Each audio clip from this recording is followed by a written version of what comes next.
नमस्कार. आपण चौथा चॅप्टर जो आहे रेडिओ रिसिव्हर्स त्याचे कन्सेप्ट समजावून घेण्याचा आजच्या लेक्चरमध्ये प्रयत्न करूया. आपल्याला ट्रान्समीटरची भूमिका, ट्रान्समीटरचा रोल कळला आहे. That transmitter receives the signal and it does modulation and then sends it or transmit it through the channel and the signal reaches up to the receiver. हे आपल्याला माहिती आहे. आता रिसिव्हरची भूमिका काय आहे हे समजून घेण्यासाठी म्हणून आपण या चॅप्टरकडे येत आहोत. त्यामुळे सुरुवातीला जसं म्हटलं तसं a signal to be transmitted is impressed on to the carrier and then amplified and applied to the transmitting antenna. The modulated signal is radiated and propagated collected by the receiving antenna. मग रिसिव्हरने काय केलं पाहिजे? The signal at this point is generally quite weak. Therefore, the receiver must first amplify the received signal. आलेला signal हा खूप weak असू शकतो, म्हणून त्याला ॲम्प्लिफाय केलं पाहिजे. त्यामध्ये नॉईज आलेला असतो, त्याला काढून टाकलं पाहिजे. So filtering is needed. आणि जो सिग्नल पाहिजे तोच सिलेक्ट केला पाहिजे. So selectivity is also important. रिसिव्हरमध्ये दोन प्रकार आहेत. पहिला प्रकार जो आहे तो TRF रिसिव्हर असं त्याला म्हणतात, ट्यून्ड रेडिओ फ्रिक्वेन्सी रिसिव्हर. याचे ॲडव्हान्टेजेस काय तर त्याची हाय सेन्सिटिव्हिटी आणि सिम्प्लिसिटी.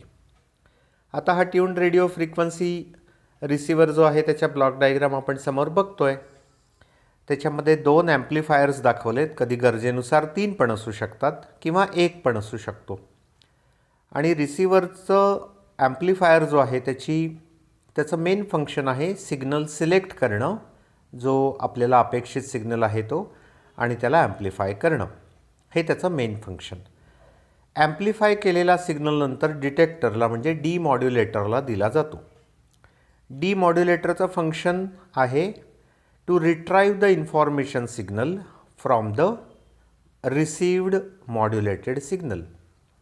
म्हणजे ट्रान्समीटरकडनं आपण जो मॉड्युलेट करून सिग्नल पाठवला, बेसिकली ऑडिओ सिग्नल, तो पुन्हा मिळवणं हे डिटेक्टरचं म्हणजे डीमॉड्युलेटरचं काम आहे. आणि मग तो मिळालेला सिग्नल वीक असतो, म्हणून त्याला ॲम्प्लिफायरने ॲम्प्लिफाय करून स्पीकरला दिलं जातं. आता हा जरी मेन याचा ॲडव्हान्टेज असला की सिम्प्लिसिटी, तरी पण याचे काही मेजर डिसॲडव्हान्टेजेस आहेत. ते डिसॲडव्हान्टेजेस पुढे डिस्कस केलेले आहेत. यात सांगितलं आहे की such a receivers are simple to design and align at broadcast frequencies 535 to 1640 kHz. पण हायर फ्रिक्वेन्सीला डिफिकल्टीज येतात. आता दुसरा मुद्दा काय आहे? हायर फ्रिक्वेन्सीला डिफिकल्टीज काय येतात? कारण instability associated with high gain being achieved at one frequency by multistage amplifier.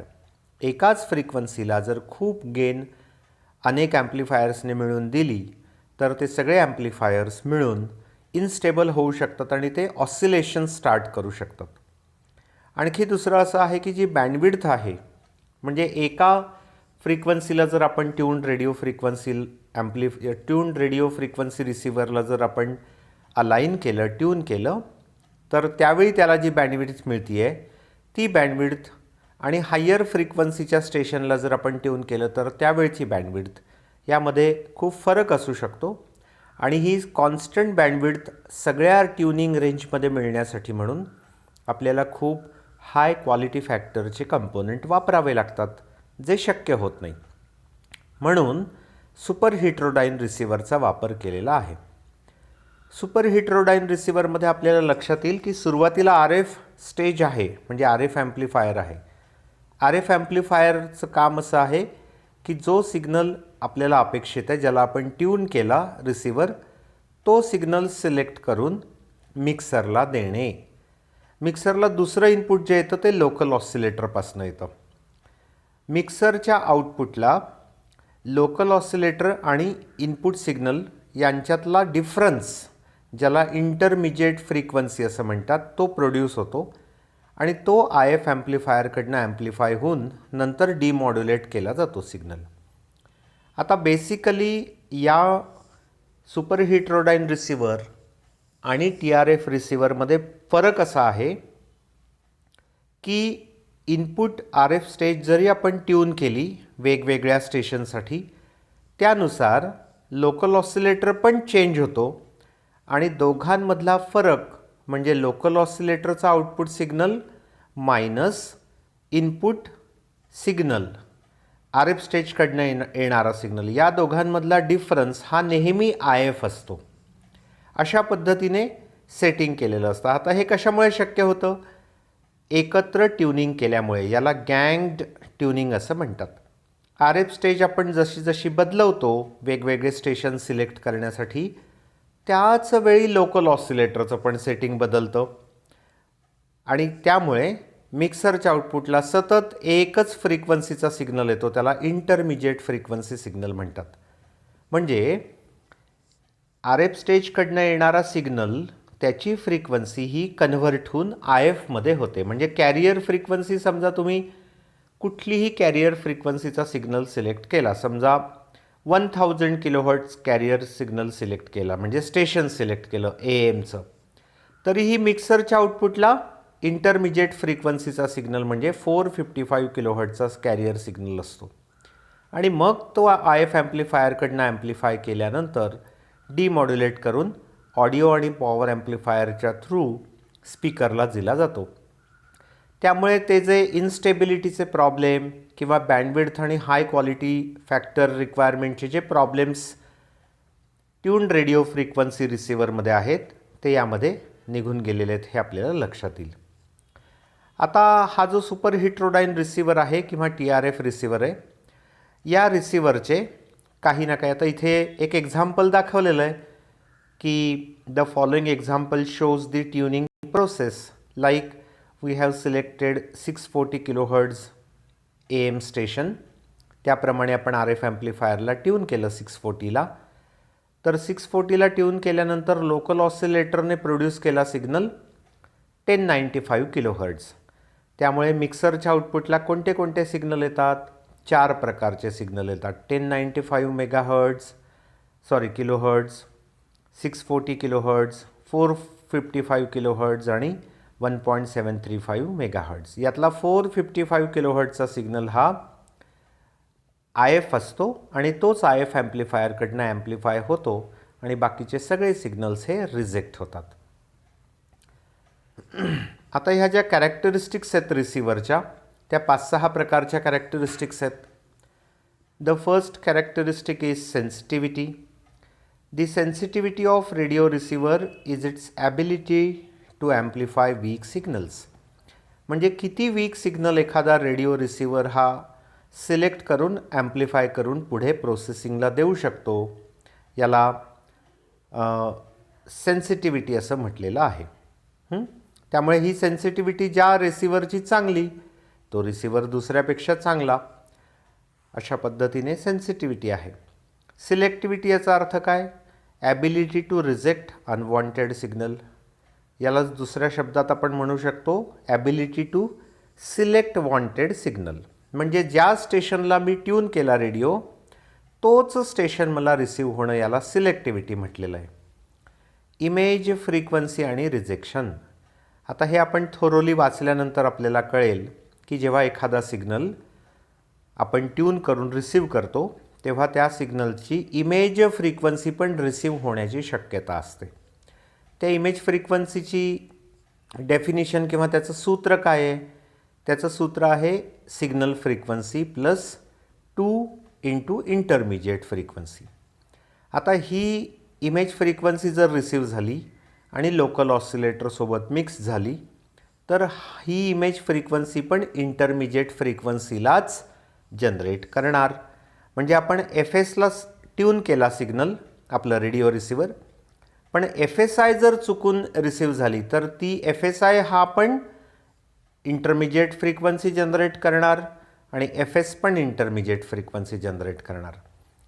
आता 2 सिग्नल्स एकाच ट्युनिंगला सिलेक्ट होतील असा त्याचा अर्थ झाला. या फ्रिक्वन्सीला इमेज फ्रिक्वन्सी म्हणतात आणि त्याचं रिजेक्शन रेशो हा या इक्वेशननुसार दिला जातो. इमेज फ्रिक्वेन्सीला रिजेक्ट करण्याचं महत्त्वाचं काम हे पण रेडिओ रिसिव्हरचा जो फर्स्ट ॲम्प्लिफायर असतो RF ॲम्प्लिफायर त्याचं हे काम असतं. ॲडजसंट चॅनल सिलेक्टिव्हिटी म्हणजे काय, तर by picking up of the same short wave station at 2 nearby points on the receiver dial. एकच स्टेशन हे जवळजवळ डायलवर आपल्याला सिलेक्ट करणं, रिसीव्ह होणं, याला ॲडजसंट चॅनल सिलेक्टिव्हिटी म्हणतात. आणि ही देखील फ्रंट एंड सिलेक्टिव्हिटी म्हणजे रेडिओ रिसिव्हरच्या RF ॲम्प्लिफायरची सिलेक्टिव्हिटी किती चांगली आहे त्यावर अवलंबून असतं. फ्रिक्वेन्सी चेंजिंग आणि ट्रॅकिंग याचा अर्थ असा आहे की RF ॲम्प्लिफायर जसा जसा चेंज होईल त्या पद्धतीने लोकल ऑसिलेटर पण बदलला पाहिजे, कारण ते एकत्रित ट्यून केलेले आहेत आणि त्यांनी सतत IF फ्रिक्वेन्सी जनरेट केली पाहिजे. याला ट्रॅकिंग असं म्हणतात आणि हे पूर्ण ट्युनिंग रेंजमध्ये सेम राहिलं पाहिजे. Fidelity, last characteristic fidelity of a receiver is its ability to reproduce exactly replica of the transmitted signal. म्हणजे जो सिग्नल ट्रान्समिट झाला तोच तसाच्या तसा निर्माण करणं रिसिव्हरला, याला फिडेलिटी असं म्हणतात. अशा पद्धतीच्या कॅरेक्टरिस्टिक्स रिसिव्हरच्या आहेत. आता यातल्या प्रत्येक सर्किटचं एक्सप्लेनेशन दिलेलं आहे. RF ॲम्प्लिफायर काय असतो, त्याचे ॲडव्हान्टेजेस इथे दिलेले आहेत. RF ॲम्प्लिफायर वापरण्याचे advantages, that if you use RF amplifier then better sensitivity because of the greater gain of RF amplifier. Improved image frequency rejection is possible if you use RF amplifier. Again, improved signal to noise ratio can be obtained. Improved rejection of adjacent unwanted signal. हे सगळे कारणं RF amplifier वापरण्याचे दिलेले आहेत आणि हा एक RF amplifier तुम्हाला इथे उदाहरण म्हणून दिलेला आहे. आता हा सिंपल RF ॲम्प्लिफायर आहे, आपण हे बघू शकतो. याची गेन ॲडजस्ट करण्यासाठी पण तिथे पोटॅन्शिओमीटर दिलेला आहे आणि अँटिना पण लावलेला आहे. अँटिनाच्या नंतर जो काही ट्रान्सफॉर्मर दाखवलेला आहे आणि कॅपॅसिटर दाखवलेला आहे ते ट्युनिंग सर्किट आहे. तिथे आपण जर योग्य पद्धतीने ट्युनिंग केलं तर आपल्याला आवश्यक ते सिग्नल आपल्याला रिसीव्ह होऊ शकतं, हे आपल्याला लक्षात येईल. दुसरं जे सर्किट आहे ते आहे मिक्सर. मिक्सरचं महत्त्वाचं काम आहे RF ॲम्प्लिफायरकडनं आलेला सिग्नल रिसीव्ह करणं आणि लोकल ऑसिलेटरकडनं आलेला सिग्नल रिसीव्ह करणं आणि आउटपुटला IF सिग्नल जनरेट करणं. याचे दोन प्रकार आहेत. एक आहे सेपरेटली एक्सायटेड मिक्सर आणि दुसरं आहे सेल्फ एक्सायटेड मिक्सर. उदाहरणार्थ या सर्किटमध्ये फील्ड इफेक्ट ट्रान्झिस्टर दाखवला आहे आणि डावीकडनं RF इन असं दाखवलेलं आहे, म्हणजे तिथनं RF ॲम्प्लिफायरकडनं येणारा सिग्नल ज्याला आपण रिसिव्हर ट्यून केला आहे तो सिग्नल रिसीव्ह करतो आहे. गेटला बघा ऑसिलेटर कॉईल म्हणजे लोकल ऑसिलेटरकडनं आलेला सिग्नल इथे दाखवलेला आहे आणि हा फील्ड इफेक्ट ट्रान्झिस्टर मिक्सरचं काम करतो आणि आउटपुट टर्मिनलला म्हणजे ड्रेनला इंटरमिजिएट फ्रिक्वेन्सी सिग्नल जनरेट करतो. कारण ऑसिलेटरचा सिग्नल आणि RF सिग्नल यांचं मिक्सिंग झाल्यावर जो सिग्नल तयार होतो त्याला आपण इंटरमिजिएट फ्रिक्वेन्सी सिग्नल म्हणतो. तोच ड्रेन टर्मिनलला जनरेट होतो आणि तिथे IF ट्रान्सफॉर्मर IFT1 दाखवलेला आहे. त्या IFT1च्या आउटपुटला म्हणजे IF आउट नावाचं जे टर्मिनल दाखवलं आहे सेकंडरीला तिथे आपल्याला IF सिग्नल मिळतो. अशा पद्धतीने हा मिक्सरचं सर्किट आहे आणि ही जी प्रोसेस आहे एकूण मिक्सिंगची ही या सर्किट डायग्रॅममध्ये ब्लॉक डायग्रॅममध्ये दाखवलेली आहे, ही पण आपल्याला लक्षात येईल. इथून पुढे लोकल ऑसिलेटर याचा अभ्यास आपण केलेला आहे. वेगवेगळ्या प्रकारचे ऑसिलेटर्स असतात. Hartley oscillator, Colpitts oscillator, clap oscillator, यापैकी कोणताही एक ऑसिलेटर आपल्याला लोकल ऑसिलेटर म्हणून वापरता येतो. फक्त तो 540 ते 1650 ही जी AM रेंज आहे, ब्रॉडकास्ट रेंज, त्या रेंजमध्ये फ्रिक्वेन्सी जनरेट करणारा असला पाहिजे, हे आपण लक्षात घेतलं पाहिजे. सगळ्यात महत्त्वाचा ब्लॉक म्हणजे इंटरमिजिएट फ्रिक्वेन्सी ॲम्प्लिफायर. आता इंटरमिजिएट फ्रिक्वेन्सी नेमकी कोणती सिलेक्ट करायची? जसं मी तुम्हाला म्हणालो की 455 kilo hertz, 455 kilo hertz is the intermediate frequency for AM radio station. Now why 455 kilohertz frequency is selected? तर त्याची ही कारण आहेत की फार हाय फ्रिक्वेन्सी सिलेक्ट करण्यात येऊ नये किंवा फार लो फ्रिक्वेन्सी सिलेक्ट करण्यात येऊ नये. अशा पद्धतीचे हे कारण आहेत IF फ्रिक्वेन्सी नेमकी कशी सिलेक्ट करावी त्याचे. आणि कोणत्या कोणत्या फ्रिक्वेन्सीज वापरल्या आहेत? Say for example standard AM ब्रॉडकास्टिंगसाठी 455 किलोहर्ट्जची फ्रिक्वेन्सी वापरली आहे.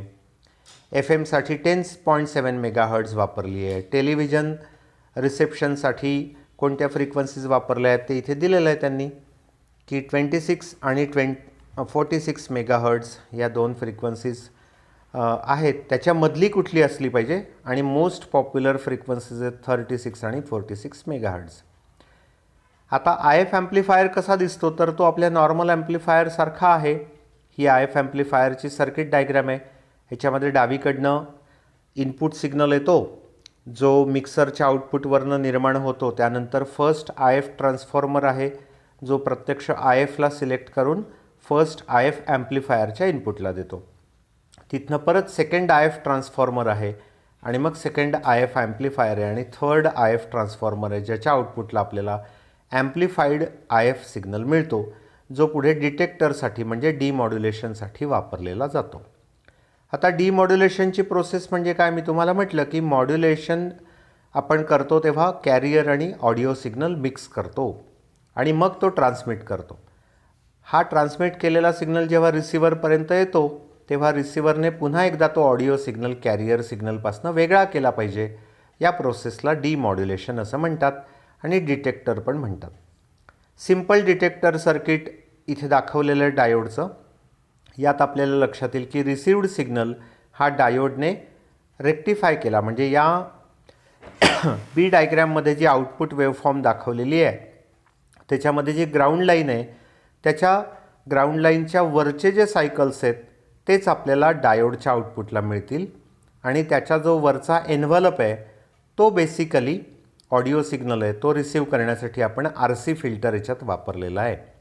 पण यात आपल्याला लक्षात येईल की यात काही छोटे ड्रॉबॅक्स आहेत म्हणून आपण प्रॅक्टिकल डायोड डिटेक्टरचं सर्किट वापरतो जे हे आहे. याचं पण वर्किंग आपल्याला इथे वाचल्यानंतर लक्षात येईल. यात महत्त्वाचे 2-3 फरक सिम्पल डायोड डिटेक्टरपासून केलेले आहेत. पहिला मुद्दा जो आहे तो म्हणजे डायोड रिव्हर्स डायरेक्शनमधला वापरला आहे त्यामुळे निगेटिव्ह सिग्नल आपल्याला आउटपुटला मिळतो जो ऑटोमॅटिक गेन कंट्रोलसाठी उपयोगाचा असतो. दुसरा मुद्दा जो आहे तो RC फिल्टर सर्किट हे ब्रेक केलेलं आहे, डिव्हाइड केलं आहे आणि 2 प्रकारचे RC सर्किट्स इथे वापरलेले आहेत. त्याचाही आपल्याला इथे कारण लक्षात येईल कारण डायोड डिटेक्टरमध्ये जे लोडिंग इफेक्ट होतात ते अवॉइड करण्यासाठी असं इथे केलेलं आहे. याच्यामध्ये 2 प्रकारचे डिस्टॉर्शन्स येतात. त्याला डायगोनल पीक क्लिपिंग, निगेटिव्ह पीक क्लिपिंग आणि डायगोनल क्लिपिंग असं म्हटलं जातं. ह्या त्याच्या वेव्हफॉर्म्स आहेत. पहिली वेव्हफॉर्म जी आहे ती निगेटिव्ह जो सायकल आहे ते कट झालं त्याला निगेटिव्ह पीक क्लिपिंग म्हणतात आणि दुसरी जी वेव्हफॉर्म आहे ती डायगोनल क्लिपिंगची आहे ज्याच्यामध्ये त्याचा जो रेट ऑफ किंवा सिग्नलचा जो शेप आहे तो डिस्टर्ब झालेला आहे. अशा प्रकारचे 2 डिसॲडव्हान्टेजेस किंवा ड्रॉबॅक्स या प्रॅक्टिकल डायोड डिटेक्टरचे असतात. ऑटोमॅटिक गेन कंट्रोल हा कन्सेप्ट काय आहे? तर आपल्याला इथे वाचल्यावर लक्षात येईल की जेव्हा आपण एखादा रेडिओ रिसिव्हर एखादा सिग्नल रिसीव्ह करतो तेव्हा त्या रिसिव्ड सिग्नलची स्ट्रेंथ ही सतत व्हेरी होत असते. कारण येणारा सिग्नल हा बरेच किलोमीटरचा प्रवास करून आलेला असतो नंबर 1, त्यामुळे त्याची स्ट्रेंथ कमी झालेली असते आणि प्रत्यक्ष वातावरणातल्या बदलामुळे त्या सिग्नलवर नॉईजचा परिणाम आणि वातावरणाचा परिणाम होऊन त्याची स्ट्रेंथ कमी जास्त होते. पण जर अशी स्ट्रेंथ कमी जास्त झालेला सिग्नल जर आपल्याला रेडिओवर ऐकायला मिळाला तर आपल्याला ते कानांना बरं वाटणार नाही. म्हणून आपण जो सिग्नल ऐकतो आहे त्या सिग्नलची स्ट्रेंथ ही कॉन्स्टंट राहिली पाहिजे. इनपुट सिग्नलची स्ट्रेंथ जरी कमी जास्त झाली तरी रिसिव्ड सिग्नलची म्हणजे स्पीकरवरनं ऐकू येणाऱ्या सिग्नलची स्ट्रेंथ आउटपुट सिग्नलची स्ट्रेंथ ही कॉन्स्टंट असली पाहिजे. याच्यासाठी ऑटोमॅटिक गेन कंट्रोल नावाचं सर्किट वापरलं जातं. त्यामुळे हा त्याचा वेवफॉर्म आहे किंवा कॅरेक्टरिस्टिक आहे. जसं जसं सिग्नलची स्ट्रेंथ ही वाढेल तसं तसा सिम्पल AGCमध्ये त्याचं आउटपुट कमी होतं. आणखी डिलेड AGCमध्ये त्याची वेगळी कॅरेक्टरिस्टिक दाखवली आहे की काही सर्टन इनकमिंग सिग्नल स्ट्रेंथपर्यंत त्याची गेन तशीच ठेवली जाते आणि ज्यावेळी सिग्नल स्ट्रेंथ वाढते त्यावेळी ती कमी केली जाते असं डिलेड AGCमध्ये दाखवलेलं आहे. तर असे 2 प्रकारचे गेन सर्किट्स ऑटोमॅटिक गेन कंट्रोलचे कॅरेक्टरिस्टिक्स पण इथे वेवफॉर्ममध्ये आपले दाखवलेले आहेत. याचाही आपण नीट अभ्यास करून पुढच्या मुद्द्याकडे जाऊया. हे डिलेड AGC किंवा ऑटोमॅटिक गेन कंट्रोलचं सर्किट आहे. आता प्रत्यक्ष हे झालेत AM रिसिव्हरचे डिटेल्स. ॲम्प्लिट्यूड मॉड्युलेटेड सिग्नल जर रिसीव्ह करायचं असेल तर त्याच्यासाठीच्या रिसिव्हरचा आत्ता आपण अभ्यास केला. FM रिसिव्हर पण बेसिकली सुपर हेटेरोडाईन रिसिव्हर्स असतात. पण त्यात आणि AM रिसिव्हरमध्ये नेमका काय फरक आहे आणि त्यात ॲडिशनल ब्लॉक्स कोणते आहेत याचा अभ्यास आपण पुढच्या लेक्चरमध्ये करूया.